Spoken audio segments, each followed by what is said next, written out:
आज के वीडियो में हम लोग यूपी डीएलएड सेकेंड सेमेस्टर के इंग्लिश सब्जेक्ट के वर्ष 2022 के क्वेश्चन पेपर को पढ़ेंगे। इसके पिछले क्लास में हम लोगों ने 2023 के क्वेश्चन पेपर को पढ़ा था। अगर आप लोगों ने नहीं देखा है तो उसका लिंक नीचे डिस्क्रिप्शन में दिया हुआ है, उस पर क्लिक करके आप देख सकते हैं।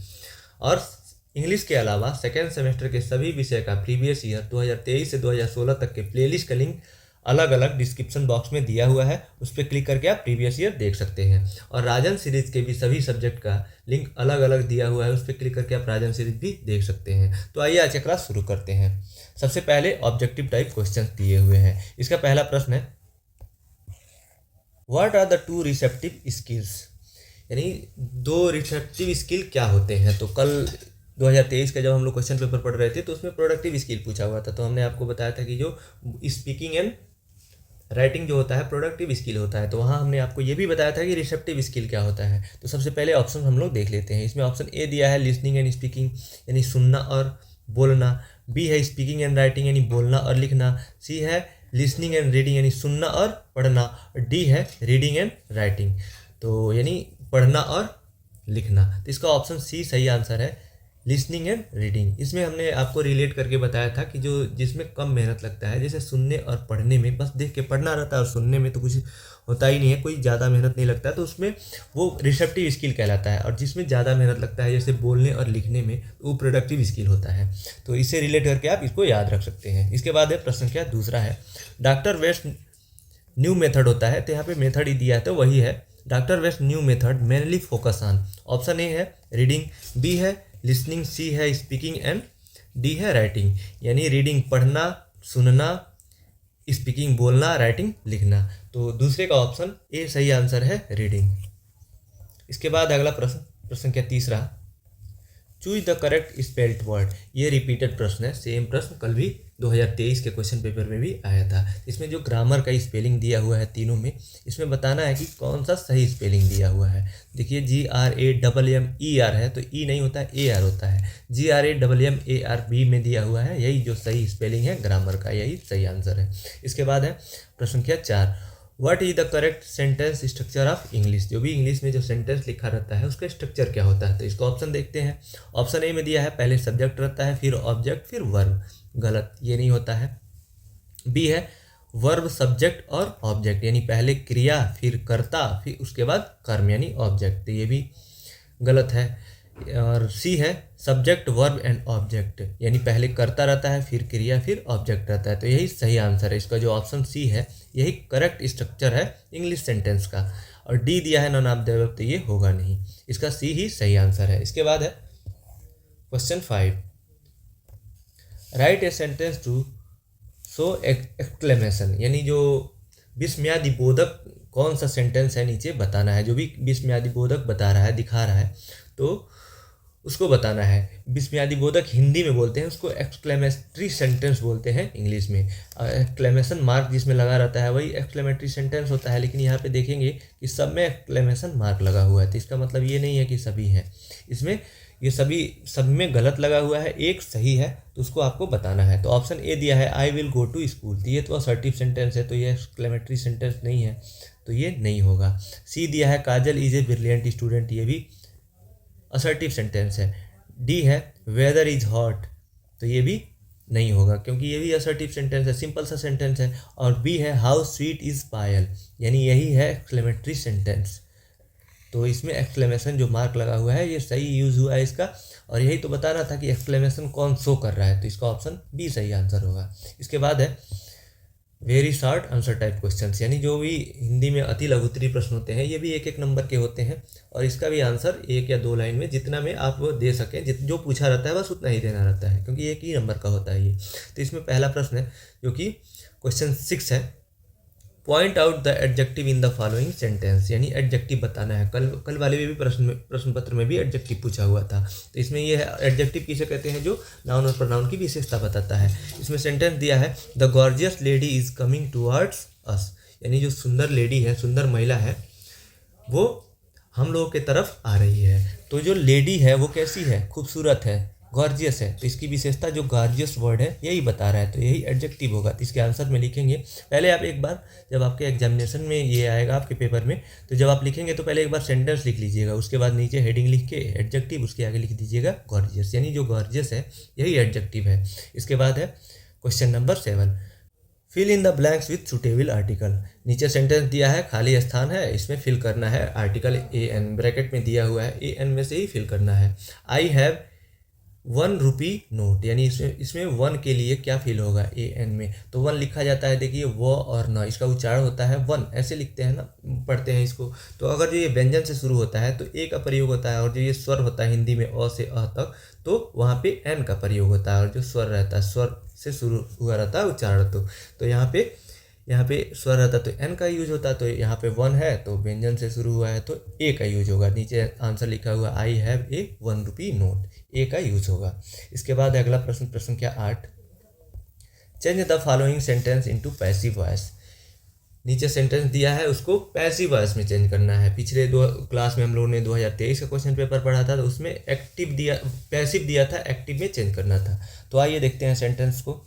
द टीचर प्रेज्ड हिम, जो भी यानी जो सेंटेंस दिया है द टीचर प्रेज्ड हिम, सबसे पहले पहचानेंगे कि ये कौन सा टेंस है, किस टेंस में दिया है, फिर इसको इसके पैसिव वॉइस में चेंज करेंगे। तो यहाँ पे अगर जो कोई भी सब्जेक्ट रहता है सिंगुलर या प्लूरल, उसके साथ वर्ब का सेकेंड फॉर्म यूज हुआ रहता है, तो वो पास्ट इंडेफिनिट टेंस होता है। तो यहाँ पे PRAISED लगा हुआ है, तो ये वर्ब का सेकेंड फॉर्म है। जब वर्ब का सेकेंड फॉर्म है, ये पास्ट इंडेफिनिट टेंस है, इसको जब पैसिव वॉइस में चेंज करेंगे तो उसका टेंस परिवर्तन होगा पास्ट इंडेफिनिट से पास्ट कंटिन्यूअस टेंस। तो पास्ट कंटिन्यूअस में वाज या वेयर लगता है हेल्पिंग वर्ब के रूप में। अगर जो सिंगुलर सब्जेक्ट रहता है तो वाज लगता है, प्लूरल सब्जेक्ट रहता है तो वेयर लगता है। और जब पैसिव वॉइस में चेंज करते हैं तो एक्टिव वॉइस का जो ऑब्जेक्ट होता है वो सब्जेक्ट बन जाता है। तो यहाँ हिम है तो हिम का ही हो जाएगा, इसका सब्जेक्टिव केस में ही होता है। तो ही जब ही है तो ये सिंगुलर सब्जेक्ट है, तो सिंगुलर सब्जेक्ट के साथ वाज का प्रयोग करते हैं, तो वाज आ जाएगा वाज। फिर और पैसिव वॉइस में हमेशा थर्ड फॉर्म ही यूज होता है पूरे पैसिव वॉइस में। तो प्रेज्ड का वही सेकंड फॉर्म और थर्ड फॉर्म एक ही होता है, प्रेज्ड का प्रेज्ड हो जाएगा। और बाई के साथ जो सब्जेक्ट रहता है एक्टिव वॉइस का द टीचर है यहाँ पे, ये इसका ऑब्जेक्ट बन जाएगा, तो द टीचर लिख देंगे। तो फाइनली इसका जो पैसिव वॉइस में चेंज हो जाएगा he was praised by the teacher. इसके बाद है प्रश्न क्या 9, fill in the blanks with correct form of verb. यानी नीचे जो सेंटेंस दिया हुआ है इसमें भी फिल करना है खाली स्थान पे, लेकिन इसमें वर्ब का फॉर्म फिल करना है, हैज या हैव। हेल्पिंग वर्ब दिया है, इसमें फिल करेंगे। तो हैज़ का प्रयोग वहाँ होता है, ये परफेक्ट टेंस में दिया हुआ है सेंटेंस, क्योंकि हैज या हैव परफेक्ट टेंस में ही आता है। और हैज़ का प्रयोग सिंगुलर सब्जेक्ट के साथ करते हैं, हैव का प्रयोग प्लूरल सब्जेक्ट के साथ करते हैं। तो आइए देखते हैं यहाँ पे सब्जेक्ट कौन सा है, बस आपको सब्जेक्ट पहचानना है, आप हैज या हैव इसमें से यूज़ कर लेंगे। तो one of the boys in college dash fallen ill, यानी जो कॉलेज के कोई एक विद्यार्थी है वो बीमार पड़ गया। तो यहाँ पे एक विद्यार्थी की बात की जा रही है। अब आप यहाँ पे बॉयज़ देख के ये मत समझिएगा कि यहाँ पे प्लूरल सब्जेक्ट है, क्योंकि बॉय के अंत में यहाँ पे यस लगा हुआ है, ये प्लूरल बनाया गया है, ये प्लूरल में है, लेकिन ये प्लूरल में नहीं है। इसमें बात की जा रही है वन ऑफ द बॉयज़, यानी जो लड़के हैं उनमें से एक लड़का ना, तो एक लड़का है तो ये सिंगुलर है, तो जब सिंगुलर है तो इसका वर्ब का फर्स्ट फॉर्म ये सिंगुलर फॉर्म यूज होगा, हैज़ का यूज होगा, यानी ये सिंगुलर सब्जेक्ट है तो हैज़ का प्रयोग होगा। तो यहाँ पे हैज़ फील होगा। आंसर में देखिए नीचे लिखेंगे one of the boys in the college has fallen ill, तो इसको हैज़ यूज करेंगे यहाँ पे। इसके बाद अगला प्रश्न संख्या 10, punctuate the following letter with punctuation marks wherever necessary, यानी इसमें जहाँ भी ज़रूरत हो वहाँ पे पंक्चुएशन मार्क्स यूज़ करके इस सेंटेंस को सही करना है। नीचे जो सेंटेंस दिया है ओ yes said the father I can at least do that much, इसका अर्थ है कि इसमें जो भी ये ऐसे ही लिखा हुआ है, ये एक नरेशन दिया हुआ है। नरेशन का एक लिखने का फॉर्मेट होता है, कहीं कॉमा लगाते हैं, किसी के द्वारा कही गई बात को डबल इन्वर्टेड कॉमा में बंद करके रखते हैं। तो यहाँ पे कुछ भी यूज़ नहीं हुआ है, इसमें जहाँ ज़रूरत हो वहाँ पे कामा, इन्वर्टेड कामा जहाँ भी जो एक्सक्लेमेशन मार्क जो भी इसमें आएगा उसको यूज़ करके इसको सही करना है, करेक्ट करना है। तो आइए देखते हैं। ओ यस है सेड द फादर, जो पिता कह रहे हैं ओ यस, तो इनके द्वारा ये कही गई बात है ना, तो इसको डबल इन्वर्टेड कामा में बंद रख करेंगे। तो यहाँ पे डबल इन्वर्टेड कामा रहेगा और फिर उसके बाद कॉमा लगाएंगे। तो यहाँ पे नीचे देखिए लिखा हुआ है ओ यस, उसके बाद कामा है, said the father, said the father के बाद फिर से कॉमा रहेगा, उसके बाद फिर उनके द्वारा कही गई बात है I can at least do that much. तो फिर इनके बाद को डबल इन्वर्टेड कॉमा में बंद करेंगे। तो नीचे देखिए डबल इन्वर्टेड कॉमा में इसको बंद किया गया है, उसके बाद फुल स्टॉप लास्ट में रहेगा। तो ये हो जाएगा इसका करेक्टेड फॉर्म, नीचे दिया लिखा हुआ है। तो ये सही हो जाएगा। इसके बाद अगला प्रश्न क्या है 11, change the following sentence into interrogative, यानी प्रश्नवाचक में चेंज करना है। नीचे दिया है निगेटिव में, देखिए the deaf can not here, यानी जो बहरे होते हैं सुनते नहीं हैं, वो सुन नहीं सकते। तो इसका जो आंसर लिखेंगे, यानी इंटरोगेटिव में जब चेंज करेंगे तो उसमें हेल्पिंग वर्ब पहले लिखते हैं और लास्ट में क्वेश्चन मार्क लगा देते हैं। तो बस इसको कैन को पहले लिख देंगे, can the deaf not here, और लास्ट में क्वेश्चन मार्क लगा देंगे। तो यही हो जाएगा ये इंटरोगेटिव सेंटेंस, ये चेंज हो जाएगा। इतना आप करते हैं तो आपको 1 नंबर मिल जाएगा। बस इसमें करना था कि जो इसमें हेल्पिंग वर्ब को पहले लिख के लास्ट में क्वेश्चन मार्क लगा देना था। इसके बाद है 60 आंसर टाइप क्वेश्चन दिया हुआ है, जो कि 2-2 नंबर का होता है। इसका पहला प्रश्न दिया हुआ है करेक्ट द फॉलोइंग सेंटेंसेस। नीचे जो 2 सेंटेंस दिए हुए हैं इनको करेक्ट करना है, यानी इनकरेक्ट दिया है, ये गलत दिया हुआ है, इसमें क्या गलत है उसको सही करना है। पहला दिया है I am senior to you, मैं तुमसे सीनियर हूँ। तो ये इसमें देखिए जो देन है ना, देन की जगह पे टू का यूज होगा, देन नहीं होगा, हमेशा सीनियर के बाद टू का यूज होता है। तो नीचे करेक्टेड फॉर्म लिखा हुआ है, आंसर लिखेंगे आप करेक्टेड सेंटेंस पहला I am senior to you. और टू का यूज क्यों होगा नीचे नोट में लिखा हुआ है, देखिए senior, junior, superior, inferior, prior, prior, prefer, posterior are Latin adjective, ये लैटिन एडजेक्टिव है। And take to after them, यानी इनके बाद हमेशा टू का यूज होता है, देन का यूज यहाँ नहीं होगा। इन सभी जो वर्ड है इनको याद कर लेंगे, सीनियर, जूनियर, सुपीरियर, इंफीरियर जो भी लिखा हुआ है, इनके बाद हमेशा टू का यूज होता है। तो यहीं पे टू का यूज कर देंगे तो ये करेक्ट हो जाएगा। इसके बाद है ये जो नीचे लिखा हुआ है ना, आपके समझाने के लिए मैंने ऐड किया हुआ है, इसको लिखने की आवश्यकता नहीं है एग्जाम में, वैसे आप लिख भी देंगे तो कोई बात नहीं है और अच्छा ही है, क्योंकि ये लघु त्रि प्रश्न है। बी है, इसमें बी सेंटेंस दिया है though he is poor but he is happy. तो यहाँ पे बस ये दाऊ जो लिखा हुआ है इसी को हटा देंगे, बस ये करेक्ट हो जाएगा sentence, he is poor but he is happy. तो ये इसका आंसर हो जाएगा। इसके बाद है अगला प्रश्न क्या 13, complete the spelling of the following words. नीचे जो ये स्पेलिंग दिया हुआ है इसको कंप्लीट करना है। इसमें जो 2 खाली स्थान पहले वाले में है, दूसरा में भी 3 है, इसको फिल करना है। तो ये पहला जो वर्ड है ये फिलॉसफी लिखा हुआ है, PHILOSOPHY, यानी IO इसमें फिल करना है, नीचे यहाँ पे लिखा हुआ है। और बी है अल्फ़ाबेट का, ये अल्फ़ाबेट का ये वर्ड है ALPHABET, यानी इसमें LAE फिल करना है, यहाँ पे लिखा हुआ है। बस इतना आप करते हैं तो इसका आपको 2 नंबर मिल जाएगा। इसके बाद है अगला प्रश्न क्या 14, define noun and it type with example, यानी नाउन और उसके प्रकार को बताना है। तो इस नाउन का डिफिनीशन बताएंगे, उसका एग्जाम्पल, फिर उसके काइंड्स ऑफ नाउन बताएंगे। तो इसमें आप नाउन का पहले डिफिनीशन लिखेंगे, a noun is a word that represent a person, place, thing और कंसेप्ट, यानी एक नाउन किसी पर्सन को रिप्रेजेंट करता है, प्लेस को, थिंग को, यानी दुनिया में a noun is the naming words भी आप लिख सकते हैं, यानी दुनिया में जिस भी वस्तु का नाम है वो सब नाउन होता है। तो और यहाँ पे एग्जांपल लिखा हुआ है Reena, Delhi, pen, love, ETC, ये भाव के नाम के भी को भी संज्ञा कहते हैं, यानी जो फीलिंग होता है ना वो भी नाउन के अंतर्गत ही आएगा। ये लव दिया हुआ है और ये भी तो ये फीलिंग के अंतर्गत आ जाएगा। ये पेन है, पेन का नाम है, ये स्थान का नाम है, दिल्ली है, ये व्यक्ति का नाम है, तो ये सब नाउन हो जाएगा। तो काइंड्स ऑफ नाउन नीचे से लिखेंगे, the main types of noun are, जो मेन जो प्रकार होता है नाउन का नीचे दिया हुआ है। 5 प्रकार के नाउन होते हैं, proper noun, common noun, collective noun, abstract noun, और एक 5वां होता है मटेरियल नाउन। इन सब के बारे में भी हम लोग लिखेंगे, क्योंकि ये लघु त्रि प्रश्न थोड़ा थोड़ा आप लिख लेंगे क्योंकि बहुत ईजी है।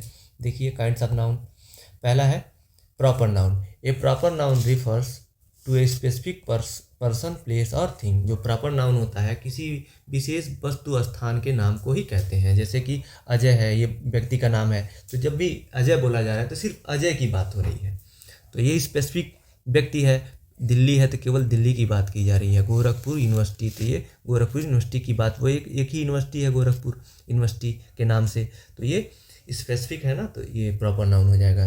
दूसरा है common noun. A common noun refers to a general name for a person, place और थिंग, यानी जो कॉमन नाउन होता है, ऊपर प्रॉपर नाउन स्पेसिफिक नाम था और ये कॉमन नाउन होता है, ये कॉमन नाउन होता है, मतलब कि ये कॉमन नाम होते हैं किसी प्लेस का, या फिर किसी पर्सन का या थिंग का, किसी वस्तु का, इसको एग्जाम्पल के माध्यम से ये समझ में आएगा। जैसे बॉय है, बॉय कहा जा रहा है, ऊपर अजय कहा जा रहा था, तो यानी सिर्फ अजय की बात एक ही व्यक्ति होगा। और बॉय जब बोला जा रहा है तो दुनिया में जितने लड़के हैं उन सब की बात की जा रही है, वो सभी उसके अंतर्गत आ जाएंगे। तो ये कॉमन नाम हो गया ना बॉय को, लड़कों के लिए बॉय, तो ये हो जाएगा कॉमन नाउन, इसे कहते हैं। और सिटी है, शहर, दुनिया के जितने सिटी हैं इस सिटी के अंतर्गत आ जाएंगे। स्कूल है, जितना भी दुनिया का स्कूल है उसको सबको संबोधित किया जा सकता है स्कूल वर्ड से, तो ये कॉमन वर्ड हो जाएगा, तो ये कॉमन नाउन इसे ही कहते हैं। इसके बाद है तीसरा जो प्रकार है नाउन का, कलेक्टिव नाउन्स। यानी ये collective nouns refers to a group और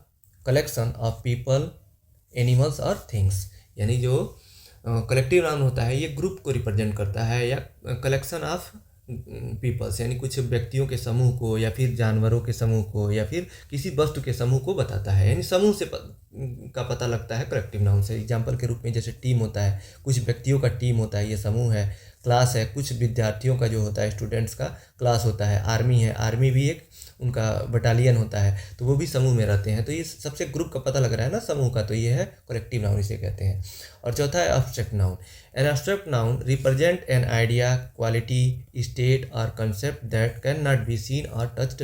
यानी इसका अर्थ है कि एब्स्ट्रैक्ट नाउन उसे कहते हैं, ये किसी गुण को बताता है, अवस्था को बताता है, या कोई कंसेप्ट को बताता है जिसको हम छू और देख नहीं सकते हैं, बस फील कर सकते हैं, तो उसी को एब्स्ट्रैक्ट नाउन कहते हैं। एग्जाम्पल के रूप में जैसे ऑनेस्टी है, ईमानदारी है, लव है, हैप्पीनेस है, खुशी है, प्यार है, ये सब इसको केवल फील किया जा सकता है, देख और छू नहीं सकते हैं, तो इसलिए ये एब्स्ट्रैक्ट नाउन है।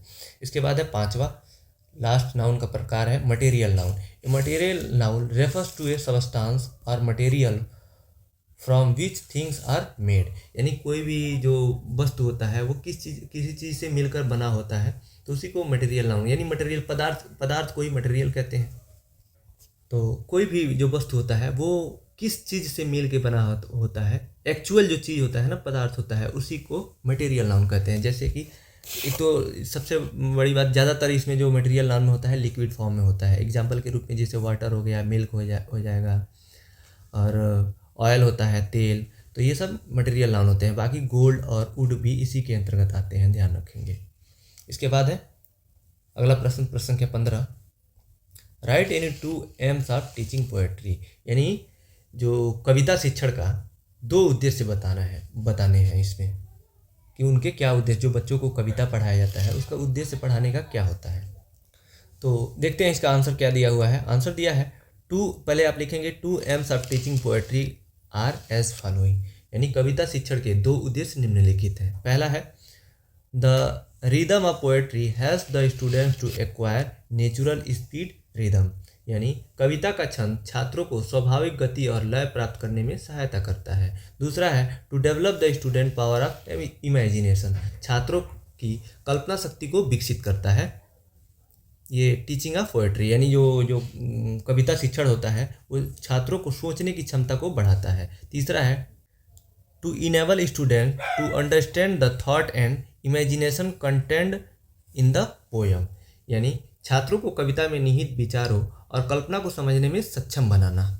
यानी ये बनाता है कौन सा, टीचिंग पोएट्री यानी कविता शिक्षण। तो हम लोगों ने यहाँ पे 2 पूछा हुआ था, तो यहाँ पे 3 हम लोगों ने पढ़ लिया, इसमें से कोई भी आप 2 लिख सकते हैं। इसके बाद है अगला प्रश्न संख्या 16, right A short note on bilingual method. यानी जो बाइलिंगुअल मेथड होता है इंग्लिश पढ़ाने का बच्चों को, जिसमें मदर टंग का यूज़ करके, या फिर जो भी जिस भी बच्चा जो भी भाषा बोलने में सहज महसूस करता हो, तो उस भाषा का यूज़ करके इंग्लिश लैंग्वेज उसको पढ़ाया जाता है। इंग्लिश लैंग्वेज को सेकेंडरी लैंग्वेज माना गया है इंडिया में, क्योंकि बच्चा जो जहाँ भी रहता है वहाँ की मातृभाषा सीखा रहता है। छोटे बच्चे जब स्कूल में पहली बार आते हैं तो उसको इंग्लिश सिखाने के लिए उसके मदर टंग का यूज़ करके, और जब इंग्लिश सिखाया जाता है तो उसी को बाइलिंगुअल मेथड कहते हैं इंग्लिश सीखने का। तो उसी पे शॉर्ट नोट लिखना है। तो आइए हम लोग पढ़ते हैं। पहले आप हेडिंग लिखेंगे बाइलिंगुअल मेथड। इसमें है bilingual method is the combination of the direct method and the grammar translation method.